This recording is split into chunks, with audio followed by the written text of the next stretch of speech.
Hi friends, आज blog T start होची मो पुओ संगे टिके टाइम स्पेंड करूथली ता संगे खेलुथली। मो पुओर मोर टिके पळ जाइथलु बाहर को बुलिया को। जेहेतु मो पुओ टिके बड़ हेलाणी टिके एक्टिव हेलाणी से जे जहा कहउचंती ताऊ रेस्पोंड करची आउ रिएक्शन भी करची।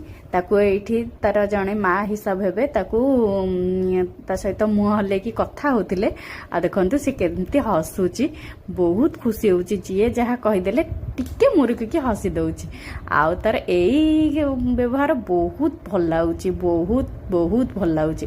घर को पळे आसथिली एबे चलंतु रोसे घर को जिबा। एबे मु कर देइथिली कखारु आलूर भजा।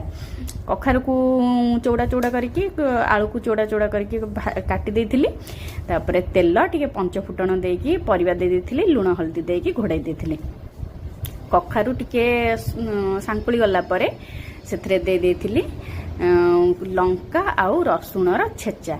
लंका रसुण छेचा देकी ताकू टिके भल भाबरे टिके भाजी देइथिली, टिके पोटपोडिया करके भाजी देइथिली। एबे हमर प्रस्तुत हो गेला कखारु आलू भजा। जय जगन्नाथ।